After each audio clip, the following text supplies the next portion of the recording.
How's your Nando's, by the way? It's not sitting well. Cool. That was my first question. My second one was what's it like watching yourself on screen in this instance? Because obviously it's definitely you, and you can tell it's you. But obviously there's been a lot of modifications. Your eyes are obviously a lot bigger and stuff. And I was wondering because I imagine actors when they watch themselves on screen, there's always that sort of sense of being dread, finding it difficult. But did you still get that with this? Because it almost felt like a different version of you. I did still get that with this, actually. Before I even got the role, before I even started shooting the role, Jon said, I'm making this promise to you. You will see your performance up there. I said, okay, great. Flash forward 3 years, I finally saw my performance up there, and after the movie, I said, it's brilliant. It's so wonderful. It's surreal to see myself up there. You managed to capture my essence. Just one thing, there was that part on the kissing bridge, and my mouth is doing that like annoying thing I do in every movie. I notice I'm doing that stupid mouth thing. He goes, wow, we really kept our promise, because you are critiquing your performance as if this is just like another practical job. You're critiquing it through the CGI model, so I think we did our job. It's like, oh. Because let's say I'm an idiot. I am an idiot. So as an idiot. Oh, cool, me too. Yeah. So how did this work? Tell me like I'm an idiot in terms of like how you shot this. I mean, obviously I'm assuming a bit of motion capture was involved and stuff. But obviously, you sound like Denzel in Philadelphia. No. Explain this to me like I'm a 3-year-old. Yeah, basically that. Yeah. Please do. Okay. Alita, Battle Angel. Wear suit. Well, you're not like a complete moron. No. I wore a performance capture suit. Yeah. You've seen those very basic gray felt suits where they Velcro the markers on to the suit. You have? Yeah, in New Zealand? No, I went to New York and I had to pretend to be an ape. Ah, that's right. Is this the Alita experience? No, this was for Planet of the Apes. Oh, I should have put that together. Yeah. I'm an idiot. So I'm wearing a suit. It's a little bit different. It was the most advanced suit ever made by Weta. Wow. So it's more like a wetsuit material. There are infrared markers lined on the inside of the suit. It zips in here and up the front. There's gloves with infrared markers, shoes with infrared markers. My hair is in a do-rag. My head is in a helmet. There's a titanium boom with 2 high-definition cameras. I exist within a volume of cameras. I'm not on a green screen or in a sound stage, but in Iron City, there are thousands of cameras strung up everywhere, thus creating a volume where the 3D model Alita can be tracked through the city. So there's no escape. And I'm always on camera. Every scene, every take, every piece of coverage, I'm on camera. Cool. I got that. Okay, good. Yeah, that's really good. Yeah. And I was wondering too. I mean, when you before signing up to this project, you must have. I mean, obviously Jon Landau is producing. You got James Cameron on screenwriting duties, and then you've got Robert Rodriguez directing. I mean, when you hear those people are behind it, I mean, it must give you so much confidence and faith in a project because you know it's been left in literally the best hands possible. Absolutely. When you work with visionaries, they have this thing called a vision, and then they shoot that vision, and then you see the vision born on screen. So this is actually something quite rare. A lot of the time the vision is up in the air, it's changing, there's a shooting script, things are being rewritten. This is not the case when you work with the titans of filmmaking. Also, as a female artist, to be inducted into this honor society of strong, dynamic female protagonists that both of those men, James and Jon, and James and Jon, his producing partner, and Robert Rodriguez have brought to life. I mean, it was already a very wonderful experience to just be counted among these women, and I knew I would be protected and safe. The character, the sanctity of this strong female character would really be protected and it would shine. Yeah, because I mean, at the core of this story is actually a really quite intimate character study, which is actually really, in some ways, it's a real coming-of-age story as well. Can it be challenging to get to the emotional core of a story like that and the subtleties when you're surrounded by, like you said, kind of green screen, well, you know, when you're in that kind of setup? Can it be harder to get to the kind of human within a role? This is what I do. This is what I do all the time. There are always these things you're batting away. I mean, this light and this, microphone in your face and the cameras, your questions. Yeah. But I'm here with you. This is what I always do. And there are always hundreds of people swinging hammers and watching and monitors and doing their own job. But I'm always made to block all of that out and play with you and be here, be present. This is my job. And just very funny, I was reading that not only did obviously, I'm sure James Cameron have a big impact on you as an actress, but is it like he helped encourage you to be a vegan? Is that right? Yes, yeah. He did. I'm no longer a vegan. I was going to say that Nando's. That Nando's went right in here, baby. Does he know? Have you told him that? Oh, absolutely not. Yeah, okay, also, he looks great, so I'm like, did I make a mistake? We're all different. We all require different diets. Like, we were talking about so he really wanted me to, have a plant-based diet. He gave me a lot of education, and I did it for about a year. And then I learned that I have a thyroid disorder of hyperthyroidism, which when people ask me what cybernetic part would you like, I immediately have an answer now: a thyroid. Well, that was my next question. It's your second brain. It controls so much going on in your body. Anyway, very interesting stuff about thyroids. See me after. My doctor said, listen, you can either choose your ethics or you can choose your health. You specifically need to have a diet for you and now this condition. So that's why I said adios to veganism. Sorry, Jim. Sorry, Jim. Nando's wins. Nando's wins again. I'm sure my doctor meant stop being a vegan and eat Nando's. Yeah, that's exactly what she meant. Coming into this project, it's got Jon Landau producing and Robert Rodriguez obviously directing, and then you've got James Cameron on script writing duties. I mean, as kind of people within the industry go, I mean, that's sort of a holy trinity. I mean, it must have been so encouraging and so kind of comforting knowing you're coming into a project with that sort of level of experience and quality behind you. Yeah, I felt like they would certainly be the team to be able to execute this to the highest standards. What was it like working with Robert? It was great. It was great. He's a great filmmaker. He did a great job. He was very passionate about the film. It was something he had wanted to do for a very long time. You could feel how excited he was working on it. And he was lovely to work with. And so what can you tell us about your character and how she fits into this world? She's kind of a bad guy at the beginning of the movie. When you meet her, she's doesn't like Alita at all, doesn't want her there, doesn't like much of anything really. She doesn't want to be where she is, just wants to get out. And then over the course of the movie, she has this sort of gradual transformation and ultimately, protects Alita. Yeah, because she's one of the many characters in this, really, with sort of very multi-layered. And I mean, one of the things I really loved about this is everyone seems to be, there's no good and evil. It seems to be a real kind of blurring of the line in many regards. The same with, I mean, I think that the sort of bitterness that she has that Skrein has is kind of just the perversion of the love that she had for her daughter that's displaced, that she doesn't know what to do with anymore in the face of her loss, So you kind of understand where it's coming from, and it's able to be turned again back into love by the end of the film. And similarly, Alita, she's not just all goodness. She's also a weapon, she's capable of destruction. And she has to learn how to harness that power and those capabilities and learn how to use them or not use them.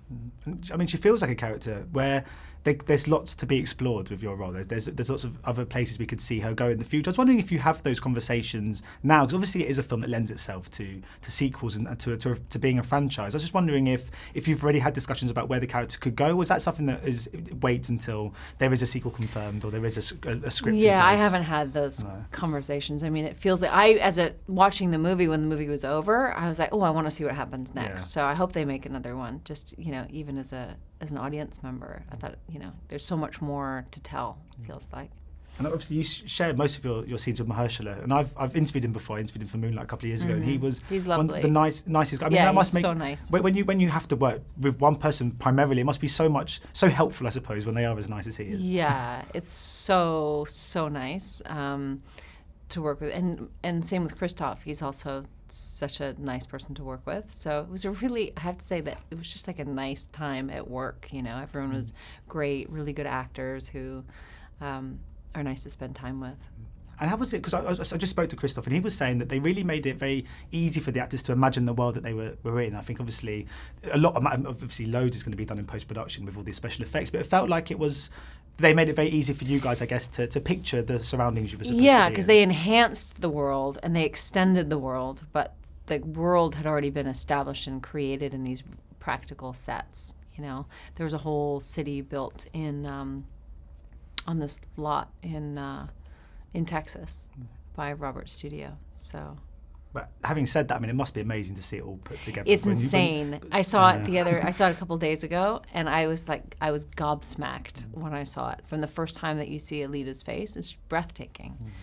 Just the level of detail, you can see it even in this poster. I was just sitting here staring at the poster, like the eyelashes and the pores in her skin. I mean, it's extraordinary. Yeah. I think it's extraordinary, and I think that the way that technology fits with the real real elements in the film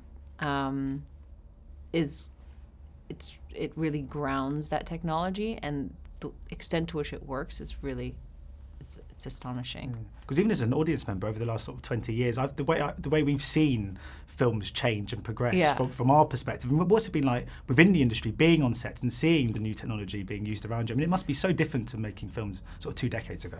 Yeah, I mean, it's the stuff that they do. It's like there are cameras everywhere, and then there are these orbs, and they're filming the orbs, and people. I mean, I don't know how they do it, but it's, and it's amazing that you film this thing, and then, months later, you see the finished product, and like I said, I thought it was extraordinary. It's so sophisticated. It's so well done. And just finally, obviously, talking about the difference between films from 20 years ago to now, obviously, there's the Top Gun sequel. I mean, how that's much? The opposite. That's going to be done very much like a movie, like the way it was made in the 80s, That's done practically. They're flying. Tom's flying.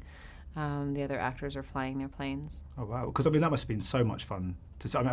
Have you finished shooting? I haven't finished. They're still filming, and I have another week left. Cool. But working with Tom, I mean, he's someone that gets really into his roles by the sound of things. Yeah, he's very committed and passionate, and this is a movie that's it is very dear to him, and it's going to be great. They're putting a lot into it. What I've seen looks amazing. I didn't know anything really about Alita going into this, which is quite a rarity in a big blockbuster to go into a movie where it's not a sequel or a remake or a reboot. Refreshing, right? Really refreshing. Yeah. And I'm just wondering, obviously, if that's the case for me, it's also the case for everyone else. So can you just tell me a little bit about your character and how he sort of fits into this world for people who don't know? Yeah, so Hugo, so basically, I think it's the best way to describe it is Alita wakes up in a city called Iron City, which has kind of been rampaged by war and this kind of post-apocalyptic feel that's been going on for the last 300 years.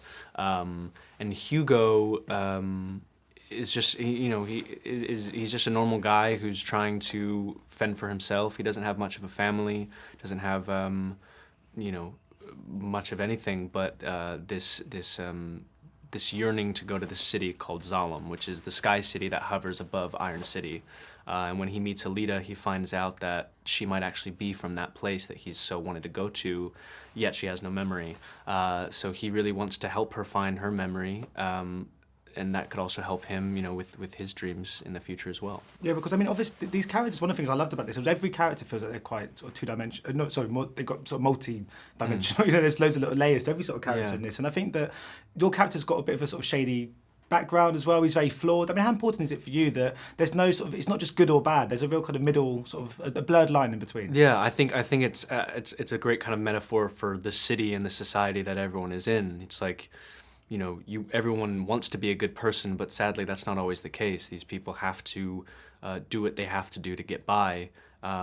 And kind of, from what's going on in this city, some people don't even look at it as that bad, which is a sad thing. There's so much, kind of these atrocious things going on constantly that, Hugo in his mind knows what he's doing is wrong, but he I don't think he knows how bad it is until he meets Alita and realizes. And I mean, you must have sort of got wind of this project and heard like, okay, so Jon Landau's producing, you've got a James Cameron screenplay, and Robert Rodriguez is directing. You must have just gone, yeah, I'll get involved in that. I mean, is it one of those that kind of that sort of trio? They're so sort of steeped into the kind of and sort of woven into the fabric of kind of cinema as we know it that I guess it doesn't really matter so much about the material. They are people that you do just say yes to, aren't they? Yeah, for sure. Well,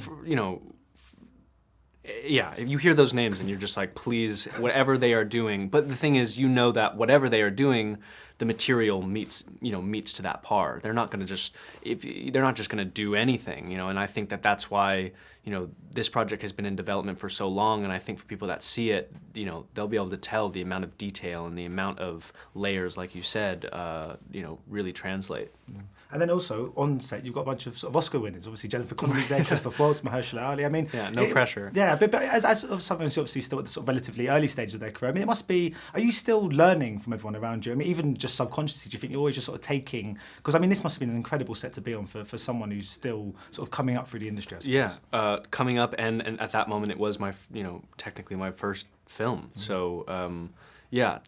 Always subconsciously learning things, and then always, really looking to learn things. And what was great about, everyone that was involved, whether it was Robert or Christoph or Mahershala, they love what they do, so they love talking about what they do. So I was constantly learning every single day, and yeah, it definitely is constantly shaping, how I act.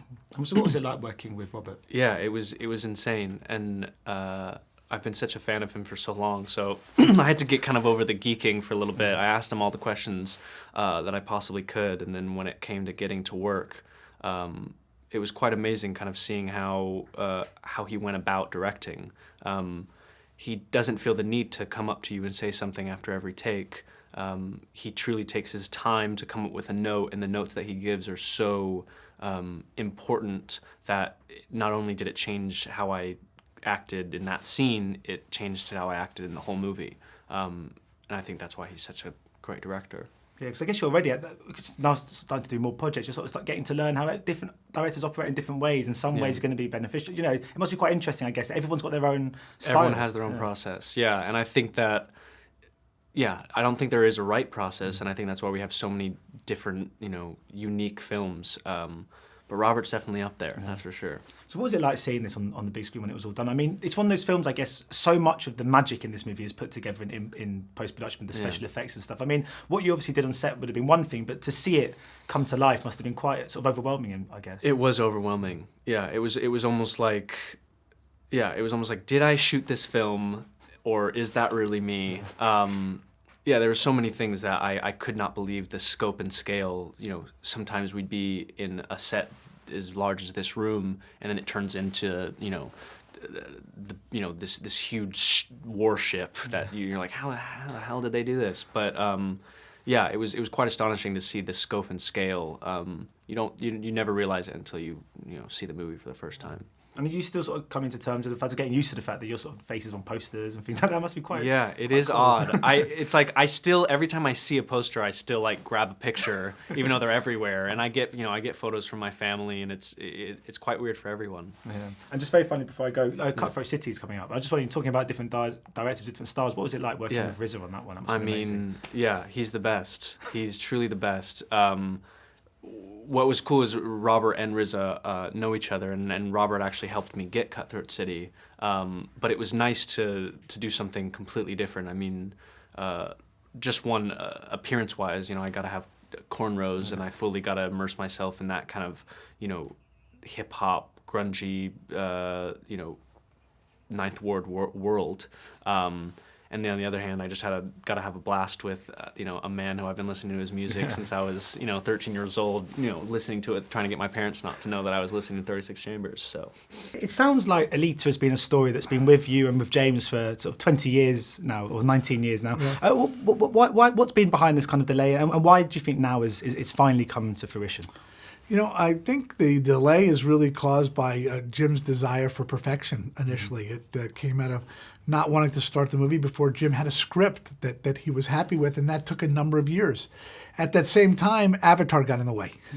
And that little project, you know, caused a further delay, but we never stopped believing in Alita. And when we had the opportunity to make the film with Robert, and with everything that is going on in the world today, we were so thankful that we took the time, because to me, this is a much more poignant and much more relevant story than people might have perceived it to be 20 years ago. This world in which we live today, there are issues of Iron City and Zalem that relate to our world.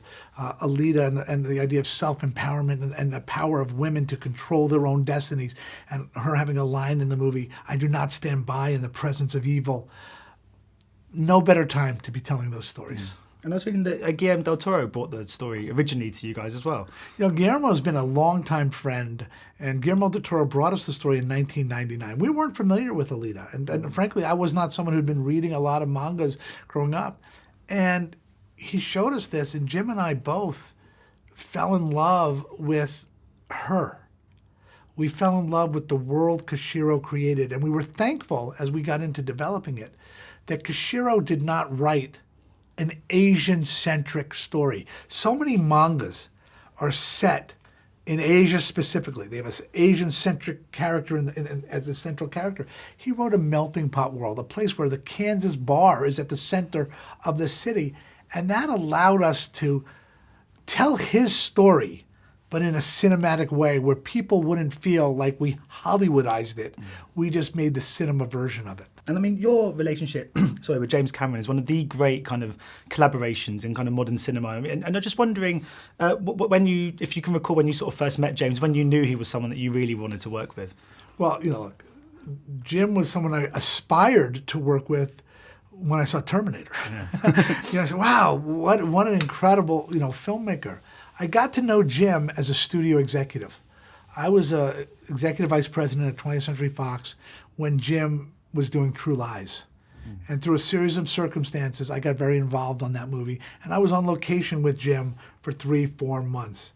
And at the end of that, I said, okay, Jim, congratulations. I'm making a decision in my life. I'm going to be leaving the studio. And Jim said, well, if you're leaving the studio, would you consider producing Planet Ice with me? And Planet Ice was the code name for Titanic. And I was wondering too, I mean, obviously Robert is a fantastic, very safe pair of hands to tell this story. But I think he's very, what you were saying before about James Cameron being very kind of meticulous, quite a real perfectionist. Robert seems to be someone that likes the spontaneity. What was that kind of balance like? And having someone who's thinks more perhaps on his feet to someone who's much more kind of meticulous about the way they work. You know, Robert, who can be very spontaneous in his own craft, he's also a student of the craft of filmmaking. He's very well versed in it. And he said to me, he said, John, when I made Sin City, I made a Frank Miller style movie. When I'm making Alita, I want to make a Jim Cameron style movie.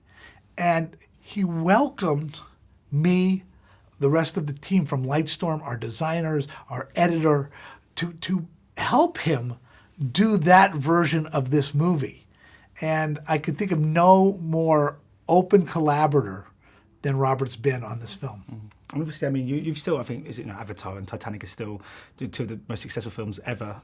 I mean, what is for you the secret to a really successful blockbuster? You know, I think the success to any film, whether it's a blockbuster, not every movie has to be a blockbuster, is to tell stories that have themes that are bigger than their genre. Too oftentimes our industry puts emphasis on the plot. What is the plot? As opposed to saying, what is the theme? Meaning, what is the movie about? As an audience, we leave the plot at the theater and we walk away with the theme of a movie. And if we walk away with something and we're talking about it and we're thinking about it, we're going to want to return there, we're going to want to visit, we're going to want to tell our friends to go experience that. And just finally, of course, I mean, it's hard not to sit in a room with you and not speak about Avatar. So I've been reading, obviously, 2 and 3 are done, but I've heard sort of conflicted reports recently about 4 and 5 not being greenlit. Yeah, I was just wondering if you've got a sort of update on that for fans. You know, look, I think that Bob Iger made a comment, in the press that I think was somewhat misinterpreted. Avatar's 4 and 5, as far as we're concerned, are greenlit. Not only that, we've been filming scenes on Avatar 4 already. So it would be a little bit hard for it not to be greenlit when we've shot like a third of the movie, because we have to for certain reasons. So. Okay, so that's good news then. Well, I'm going to begin just by asking about what it was like kind of working and collaborating with James Cameron on this one. I mean, you've not many people like him entrust other directors with their scripts, but you've had him and Tarantino give you a screenplay. Man, that must be pretty cool. That is really cool.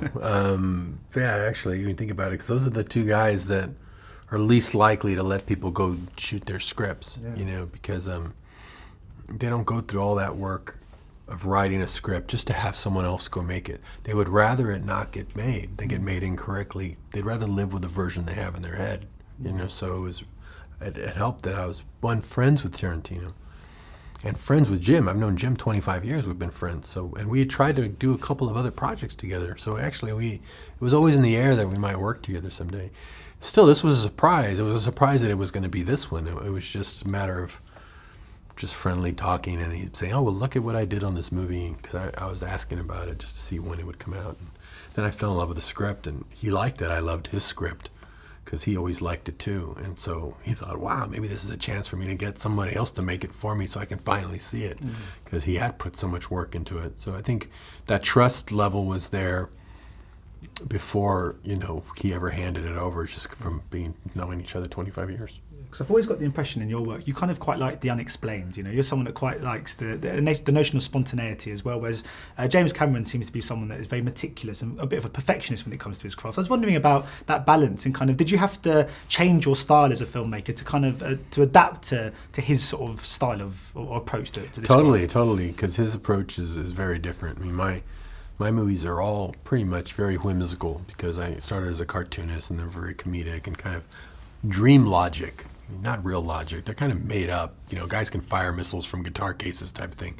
That wouldn't fly with Jim. He thinks science fiction and fantasy especially should be really grounded. Otherwise, you don't buy the fantasy. So I had to change my methods to make it feel more real. But you do love a good bar fight, and you managed to get a really good bar fight in this. And that felt very, very much of your style. Well, I hadn't thought about that either. I just thought bar fight is huge. I got to get this right. So I actually looked up online top 10 bar fights, so I would see what's been done and make sure I don't repeat something. And I called Jim very excited. I said, "Jim, I looked up top 10 bar fights on YouTube, and 4 out of the 10 are mine and yours. Terminator, Terminator 2, Desperado, and Dusk Till Dawn. So we gotta top those. I guess this is just what we do." Yeah. So him too, not just me. We're both of the bar fight guys. Yeah, when I said you like a bar fight, I meant in film, not just generally, just on a Friday. Yeah. And you'd think, obviously, when you have a huge budget, I think there's this idea that the more money, the more resources, it must be easier to tell a story. But in some ways, can it be harder to tell a story, particularly an intimate kind of character-driven story like this? Because is there ever a sense that sometimes you have too many tools to kind of work with? No, I can see what you're saying, but I think that when they don't work, I think it's because there was always a trouble with the script. I think maybe the script was never given the care it needed, and fortunately Jim had already cracked a lot of that. So much of the script was about just the characters and the story, and really honed in on that. So that was our guide through the whole film. Every shot she's in is an effect shot, so it has to count. What is she even talking about? We have to make sure this is really, she's becoming more and more endearing as the movie comes on, so that people like her.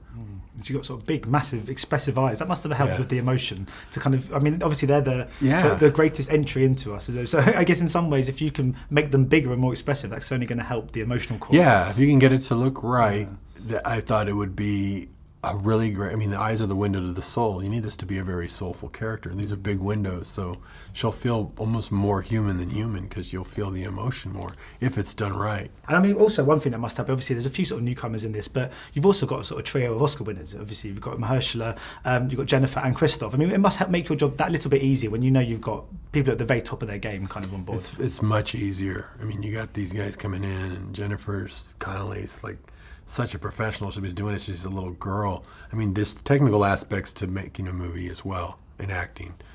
and she's so on it. I'm just like, I'm so relieved I have people like this.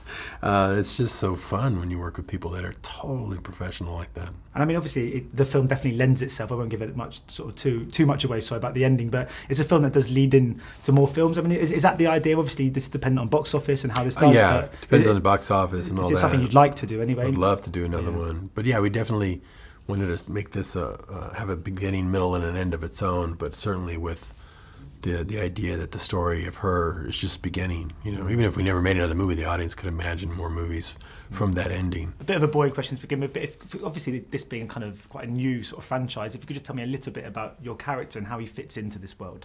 No chance. Go see the movie. I can explain why I refuse. Okay. Because that's your job, not mine. My job was to play the character for you to see and for you to possibly form an opinion, and because you're a journalist, write about or report on. But if I did your job, would you do mine? I would do both. It's not... No one listens to me. People listen to you. That's the problem. No, they don't. They watch it because they paid for it, you know. I don't think an actor should talk about his character. Because it's kind of shooting himself in the knee a little bit, pulling the rug out from underneath himself. I'm interested in what you think about it. I'm not interested in you agreeing with me. Okay. Well, I thought he was a very warm character. Well, there you go. There we go. Which must have been quite nice to play in a big Hollywood sort of movie. So someone that's just very...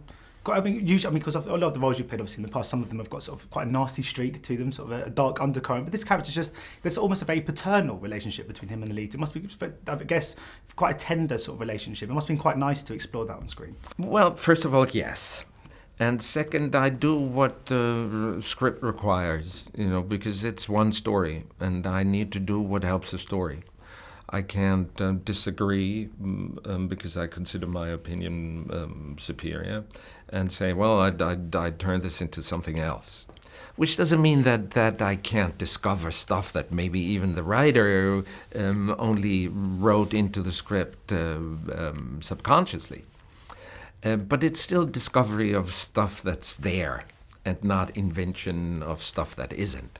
I mean, in regards to sort of the team behind this, I mean, obviously you've got Jon Landau producing, Robert Rodriguez directing, and James Cameron on screenwriting duties. I mean, it's kind of so much sort of talent and so much kind of pedigree in the industry. I guess when you do get asked to be in a movie like this, when you hear those names behind it, it must make the decision a hell of a lot easier to No, it doesn't. It makes it more difficult. Because of course I'm impressed as much as you are, and then I have to double check whether I tend to sort of fly to it, to rush to it, because I'm so impressed. It's still the script that counts, and my enthusiasm about these fantastic people could probably interfere easier with my decision than some healthy skepticism. And what's it like seeing this on the big screen? Because it is one of those movies where I imagine so much of it comes to life in post-production, where a lot of the effects are put in. I mean, I guess what you were shooting when you were on set is obviously quite different to what we sort of see on the screen. In a sense, a lot of these, obviously the effects, I imagine there's quite a few motion captures and sort of green screen. Yeah, but the motion was there. You know, the capture is their problem. The motion is our problem. But it must be amazing seeing it all come together. I mean, when you see it. Yeah. No, but why I'm saying that is that what we do is what we do, no matter what. And what they capture then is their problem, and especially what they do with the captured data. That's insane. But yes, of course, when you see it and when the music plays and you have it in I don't know how many channels around you, and you put your 3D glasses in. But that's audience, and we are trying to evoke that experience when we shoot. So the perspective is the other end, and motion capture or not, we still are actors who are human and do what humans do. What's it like? I mean, obviously you've been in this industry for a number of years now. Does it ever get normal seeing yourself up on the big screen in a room full of people? How's that experience? Yes, that gets normal, but that doesn't mean that, as with all things normal, that they're all alike. Yes, it's my life, and I've been doing it for a number of years, as you pointed out. But that experience to seeing myself on a screen, yes, it has become normal. And you're directing, so are you directing soon, is that right? Are you getting behind the lens? Did you notice my stare? No, I can't read it though. No. You are? Well, I can't talk about it. I don't know. Well, I was just going to say though, when you sort of do eventually, if you were to get around to sort of directing a piece for cinema, I guess you've worked with some of the greatest directors. I mean, Robert is another one, obviously, alongside people like Tarantino. When you are on set, do you find that you are sometimes even subconsciously learning from them, from what they do? Of course. Yeah. I mean, when I think when I stop learning, I think I should stop doing it. Ladies and gentlemen, you're watching Hey You Guys! Hey You Guys, huh? Hey You Guys. Is that from the Goonies? It is indeed, yeah. Nice. Hey